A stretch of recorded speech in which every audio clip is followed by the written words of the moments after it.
faithfully conveying value, interpreting great books from around the world. Hello, this is Sally's Book Club. Today, I'll introduce you to the historical novel by Japanese author Sohachi Yamaoka. Tokugawa Ieyasu was the founder of the Edo Shogunate, Japan's last samurai regime, and one of the most prominent figures in Japanese history. So well known that his stories frequently appear in literature, film, TV dramas, and even historical games. Through these channels, many Chinese have gained a vague impression of Tokugawa Ieyasu. Tokugawa Ieyasu's story began in the mid to late 16th century, when China was in the Jia Jing and Wanli eras of the Ming Dynasty, while Japan was in the Warring States period. Of course, powerful warlords were constantly fighting, causing massive social upheaval, quite similar to China's Spring and Autumn and Warring States periods. It was then that Tokugawa Ieyasu entered the historical stage. Calling his life legendary is no exaggeration. Initially, he was quite unremarkable. His family was just a minor local power, seemingly too insignificant in status or strength to influence history. Yet, 4 or 5 decades later, he defeated all rivals, unified Japan, ended the Warring States period, and ushered in an era of peace. Throughout this journey, he encountered extraordinary opportunities, but more crucially, he possessed superhuman perseverance and endurance, qualities that have inspired countless Japanese. However, Japan lacks China's vast sea of historical records, so people often learn about the past through semi-fictional, biographical novels. The book Tokugawa Ieyasu is precisely such a biographical historical novel. It took author Sohachi Yamaoka 17 years to complete this novel. Yamaoka, a renowned modern Japanese writer specializing in Warring States warlords, presents that magnificent era through his 5.5 million word epic. Now, let's travel back 450 years with the author's pen. Before we begin the story, let me briefly explain the evolution of Japan's political system to better understand Tokugawa Ieyasu's historical context. First, let's discuss Japan's administrative divisions. In 645 AD, Japan established a centralized government modeled after China's Tang dynasty. At the central level, the emperor led aristocratic officials in exercising power. Locally, the nation was divided into 60 provinces administered by centrally appointed officials. Each province was equivalent to a prefecture in the Tang dynasty or a prefecture-level city in modern-day China. Next up is the emergence of the shogunate. In 1185 AD, during China's southern Song dynasty, the samurai class, originally under government control, grew powerful, sidelined the emperor and nobles, and established Japan's first warrior-led central government. This type of regime was called a shogunate, and its top leader was known as the Sei Tai Shogun, or shogun. After that, the shogunate changed hands multiple times, leading to the era when our story begins. In power was the Muromachi shogunate founded by Ashikaga Takauji. Ironically, the shogun then faced the same plight as the emperor once did. His central authority was seized by powerful vassals. Locally, officials dispatched by the shogunate were often overthrown by influential warlords. These powerful warlords often ruled regions as family clans known as daimyo, and Tokugawa Ieyasu's family was one such daimyo. Having covered the traits of this era, let's get back on track and focus on Tokugawa Ieyasu's birthplace, Mikawa Province. First, let's look into Tokugawa Ieyasu's background. Mikawa Province is in eastern, present-day Aichi Prefecture, Japan, a strategic area on the route from Kyoto to Tokyo, dominated by powerful clans, with a major force being the Matsudaira clan, based at Okazaki Castle. The characters for Matsudaira are Matsu meaning pine tree, and Daira meaning flat or peaceful. The Matsudaira clan had two big enemies, the Oda clan to the west in Owari Province, and the Imagawa clan to the east in Suruga Province. In 1543 AD, Our protagonist, Tokugawa Ieyasu, was born into the Matsudaira family and was given the name Tachio at birth. Hey, at this point, are you feeling a bit confused? If he's called Tokugawa Ieyasu, why did his grandfather and father both have the surname Matsudaira? And why did we just call him Tachio? This involves how ancient Japanese names were structured. In ancient times, Japan was a clan-based tribal society, so an uji represented a noble family lineage. For famous clans like the Minamoto and Taira, as populations expanded, large clans split into many branches. These branches created myoji for themselves. Myo meaning seedling and ji meaning character. And this myoji is what we commonly think of as a Japanese surname. For example, Matsudaira, Tokugawa, Imagawa, and Oda, as mentioned before, are all myoji. Moreover, the Tokugawa in Tokugawa Ieyasu was recognized by the emperor, while names like Tokecho are childhood nicknames given after both. So, little Takio only received the name Tokugawa Ieyasu after growing up. Throughout Tokugawa Ieyasu's life, he changed his name multiple times. For simplicity, I'll consistently use Tokugawa Ieyasu as his sole name from now on. That ends the background info. Back to the story. The Matsudaira clan was weak and isolated. To survive, they had to rely on neighboring daimyo. So young Tokugawa Ieyasu learned early on what it means to be helpless. He was separated from his mother at age 3, left home at 6 to become a hostage of the Oda clan, lost his father at 8, and was eventually fully controlled by the Imagawa clan. Even in the chaotic Warring States period, it's hard to find another person who faced such relentless misfortune and hardship from childhood. And during this time, Tokugawa Ieyasu gradually developed a resilient character. The first to teach him patience was his mother. One day, while mother and son were talking, they heard the sound of carts and horses outside. Through the bamboo fence, they saw commoners pushing carts loaded with luggage. The carts were piled high, with heavy items like cabinets and furniture. Climbing this uphill path was no easy task, yet, despite everyone panting like oxen and sweating buckets, they kept moving forward, slowly, resting after each short stretch and pushing on after resting, until they disappeared at the road's end. Tetsuo, did you see that? Tokugawa Ieyasu's mother suddenly asked, "Did you see how those people finally made it up?" Exactly, a person's life is like carrying heavy luggage on a long journey. You mustn't rush nor give up halfway. The only true solution to any difficulty is to overcome it. That's what mother meant. I understand little Ieyasu was deeply moved by his mother's words and remembered them for life. This is the Tokugawa family precept that almost every Japanese can recite. Life. Life is like carrying a heavy burden far. Haste makes waste. Accept constraints as normal, and you won't harbor resentment. Anger is the enemy. Patience is the cornerstone of long-lasting peace. By age 8, the Mikawa Matsudaira clan was completely absorbed by the Imagawa clan.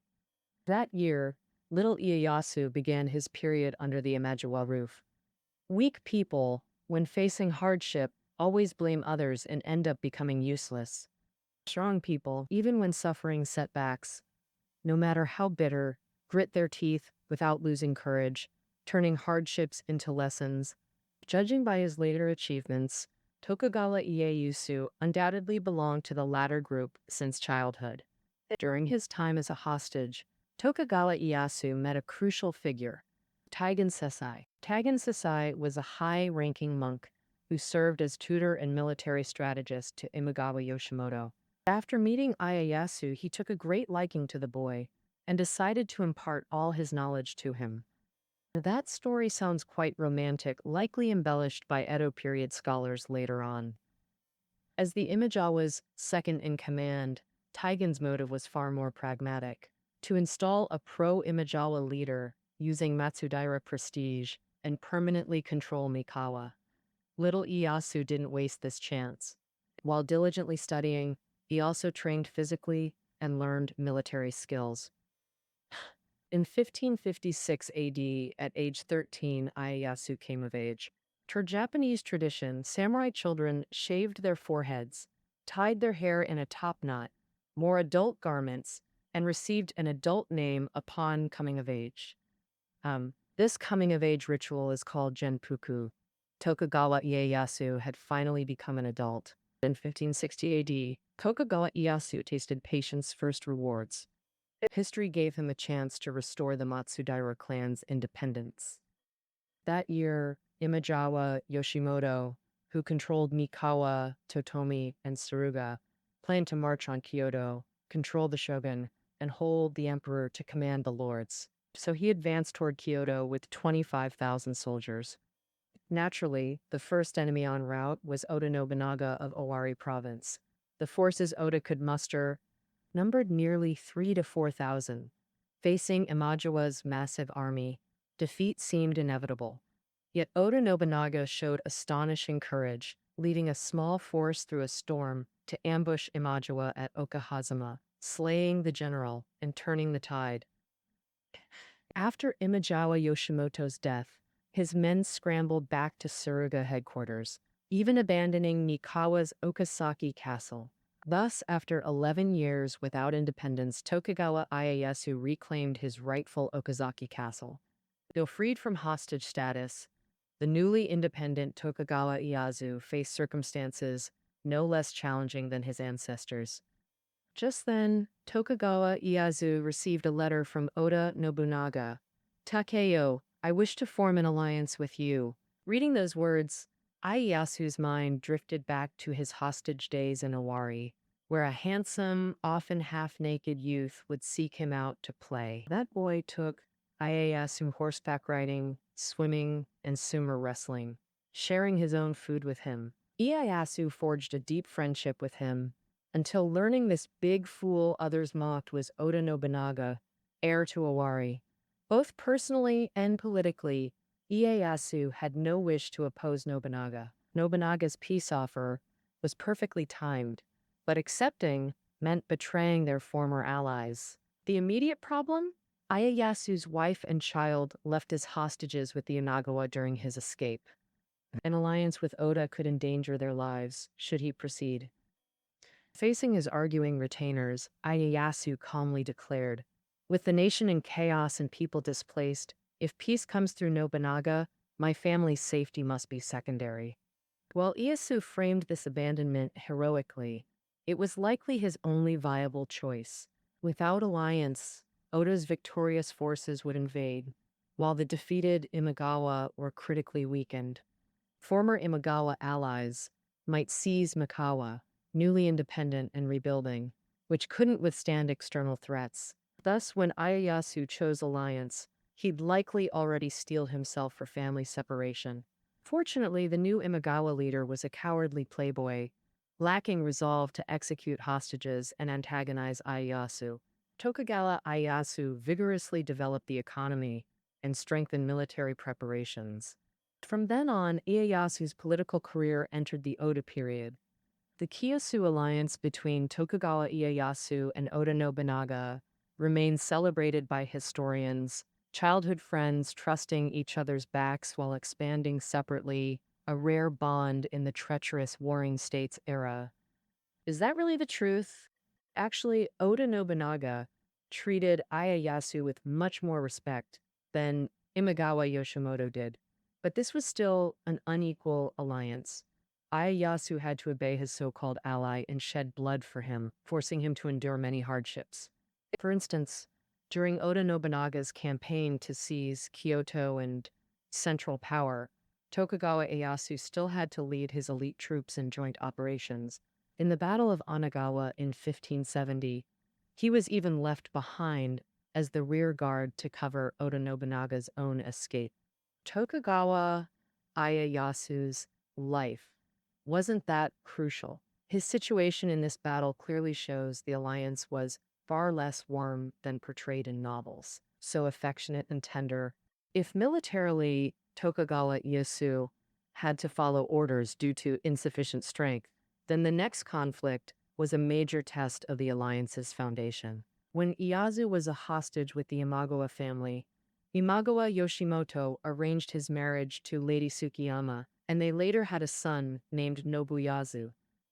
Oda Nobunaga, to strengthen the alliance, had Nobuyasu marry his daughter. At one point, Oda Nobunaga heard a rumor that Lady Tsukiyama and Nobuyasu were planning to defect to the enemy, a possibility he couldn't tolerate. He summoned Tokugawa's senior retainers and ordered them to have Nobuyasu commit seppuku. Upon hearing this, Ieyasu was thunderstruck. He faced only two choices: kill his own wife and child, or break with Oda. Tokugawa's retainers flocked to him, pleading to fight to the death to protect their young lord. But after weighing his options, Ieyasu made a painful decision. He complied with Oda Nobunaga's order. In this incident, Oda's tyranny was fully exposed, and Tokugawa Ieyasu, who had endured hardships since childhood, once again paid a heavy price for his family's survival.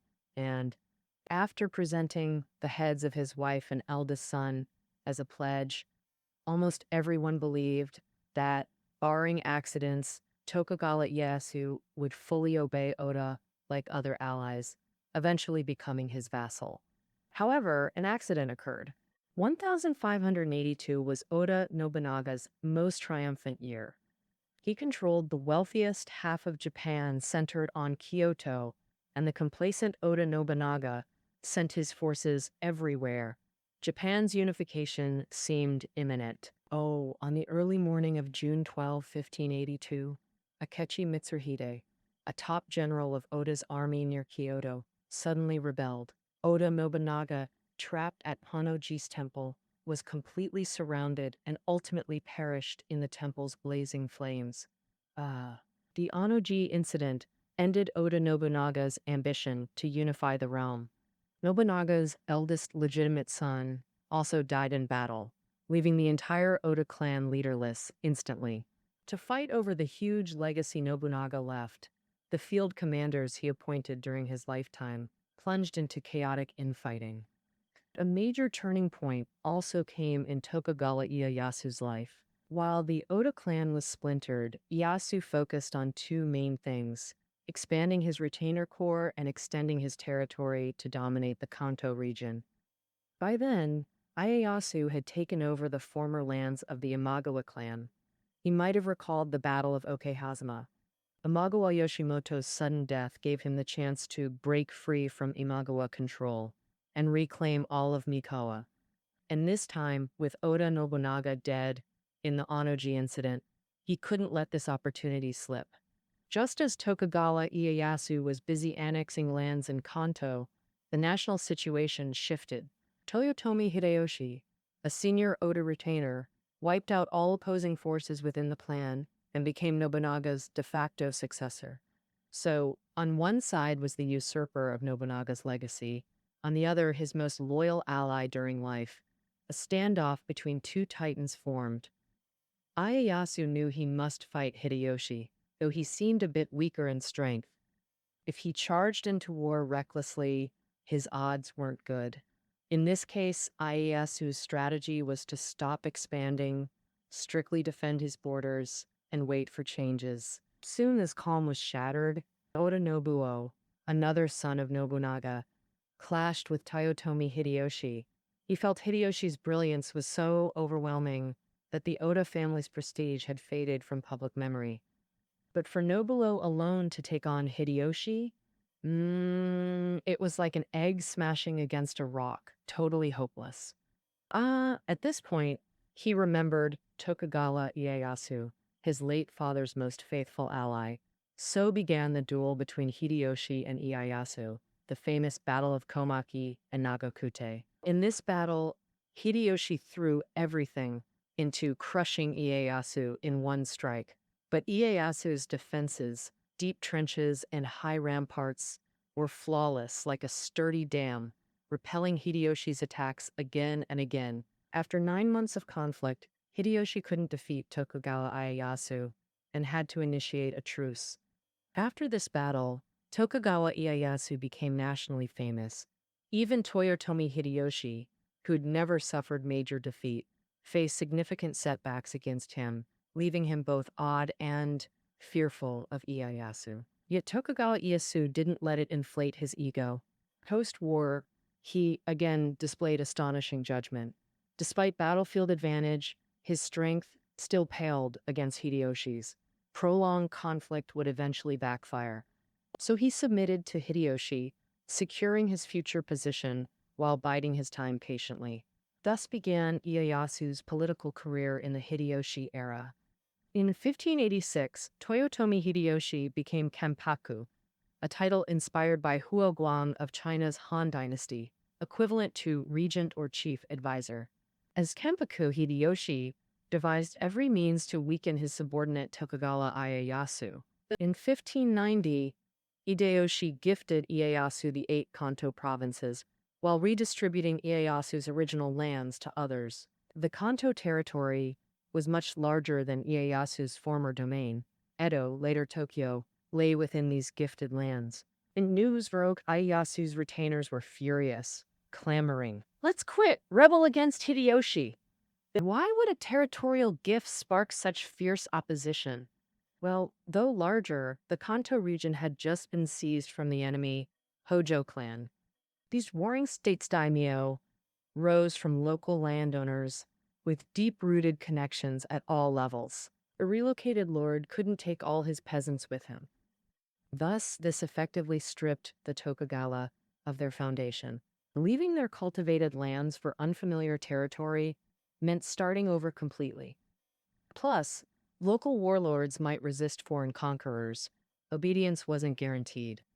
Mishandle relations or fail to mobilize the territory, and it could spark revolts or rebellions. Any clear-eyed observer saw this as Hideyoshi's move to suppress the untrusted Tokugawa. Though beaten militarily, Hideyoshi's political cunning made this promotion-demotion tactic masterfully shrewd. Moreover, while relocating Tokugawa to Kanto, Hideyoshi gave all his former lands to his trusted generals, tightly surrounding Tokugawa Ieyasu, a clear sign of distrust. Facing this blatant threat, the 47-year-old Tokugawa Ieyasu still chose to endure. So, was he really willing to live out his life as a subject under Toyotomi? Based on his later actions, the answer is no. As a seasoned warlord who'd weathered countless storms, he'd spotted a fatal flaw in Toyotomi Hideyoshi, so hiding his claws and avoiding early exposure of ambition was undoubtedly Ieyasu's best move. But this was only temporary. In 1591, Toyotomi Hideyoshi nominally unified Japan to tame Tokugawa Ieyasu, the biggest threat, and other regional powers. Toyotomi Hideyoshi created the political system of the 5 elders and 5 commissioners.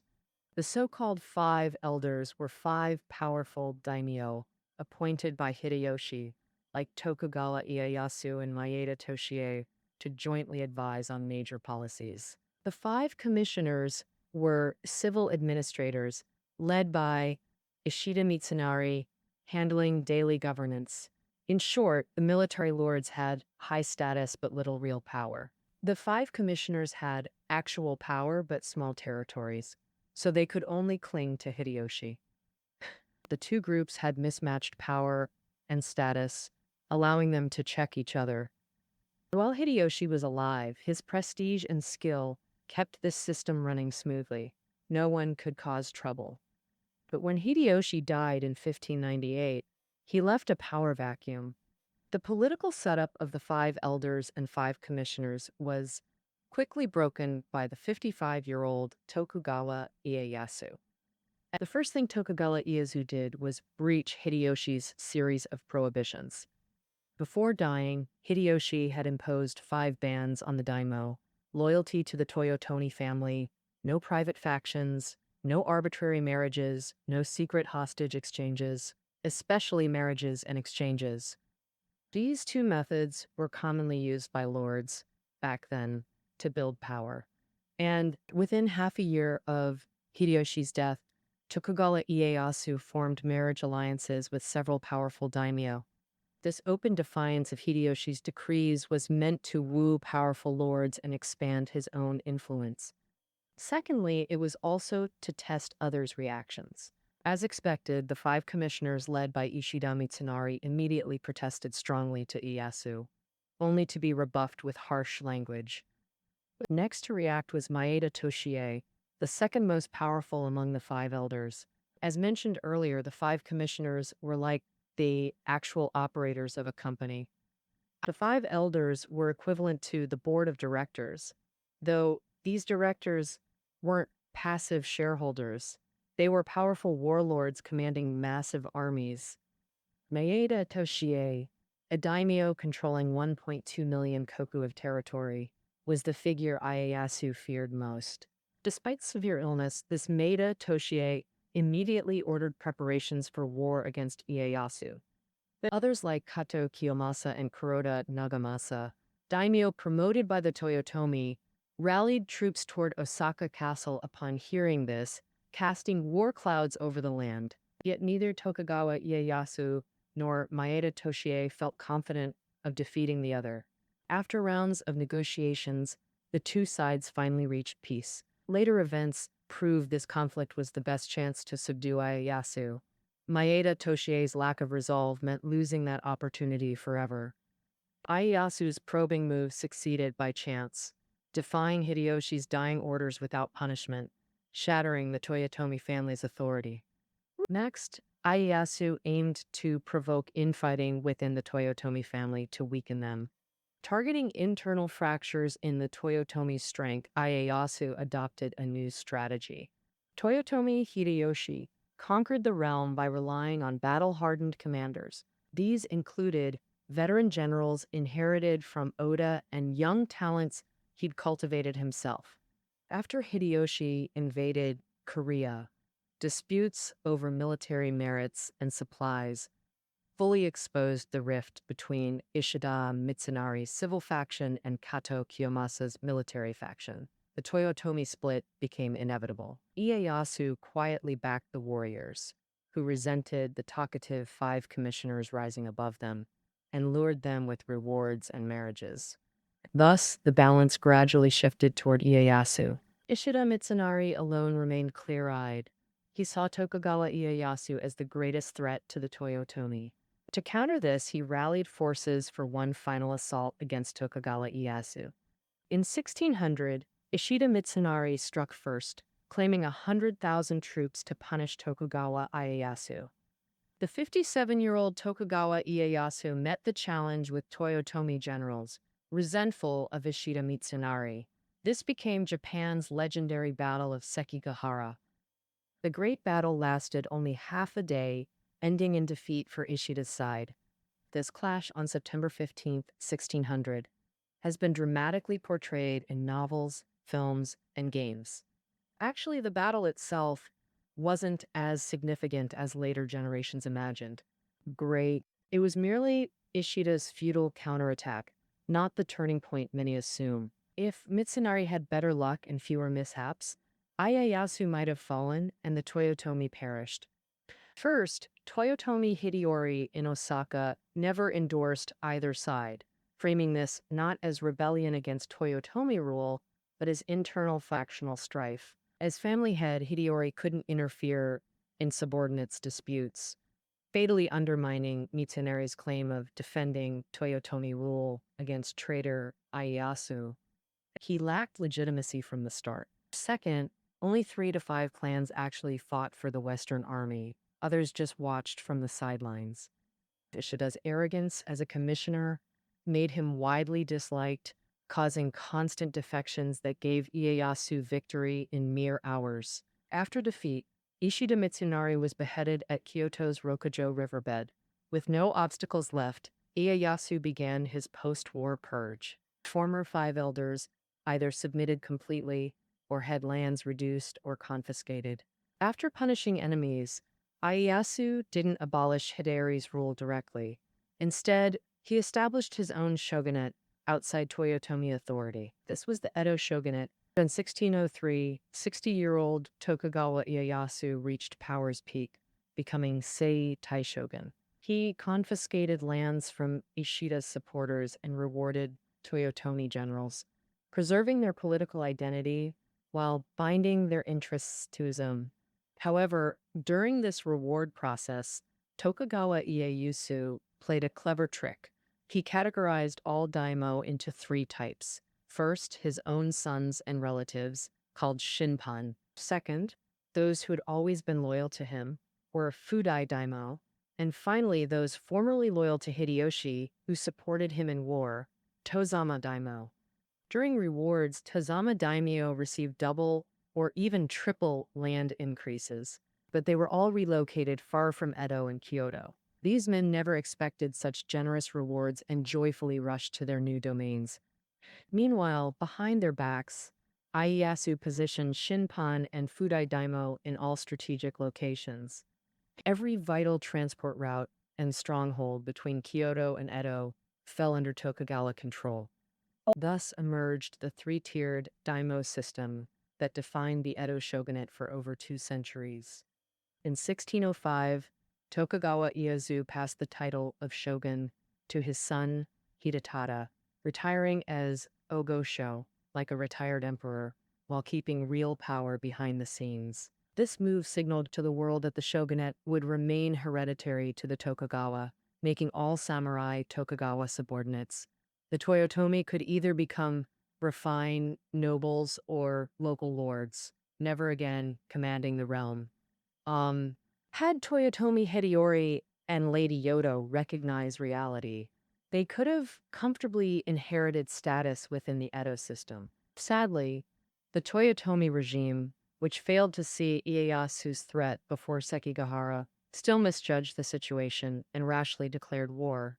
In 1615, they finally snapped and rebelled against the 72-year-old Ieyasu. Due to Ieyasu's earlier arrangements, Shinpan, Fudai, and Tozama daimyo checked each other. No lords answered Toyotomi's call. Hideyori could only rely on hastily recruited ronin.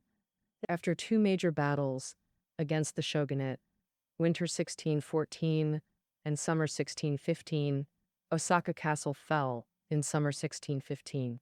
Hideyori committed suicide, formally ending Japan's Warring States period.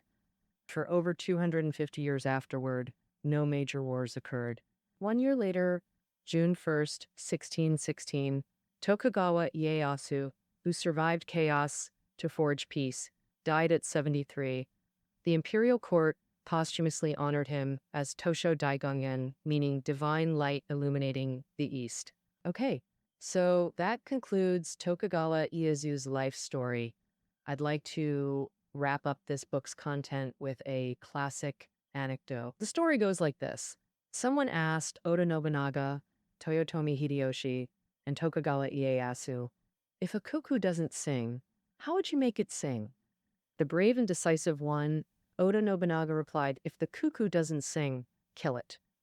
A clever and pragmatic Toyotomi Hideyoshi answered, if the cuckoo doesn't sing, find a way to lure it into singing. And Tokugawa Ieyasu's response was the most mundane. If the cuckoo doesn't sing, just wait for it to sing. This widely told anecdote perfectly captures Tokugawa Ieyasu's character trait, waiting patiently in endurance for the right moment to arrive. Endurance isn't cowardice, and it's certainly not surrender. Rather shatter like jade than remain whole like tile is heroic and deeply moving. But only those with immense inner strength can choose to remain whole in such situations, solely to one day personally piece the shattered jade back together. Precisely by upholding this spirit of endurance, that after heroes like Imagawa Yoshimoto, Oda Nobunaga, and Toyotomi Hideyoshi successively passed away, the 60-year-old Tokugawa Ieyasu finally brought the chaotic era to an end. This spirit of endurance isn't just Tokugawa Ieyasu's life philosophy. It has infused Japan's national spirit and continues to exert influence to this day. That concludes our interpretation of Tokugawa Ieyasu. The audiobook notes are below the audio. We'll see you tomorrow.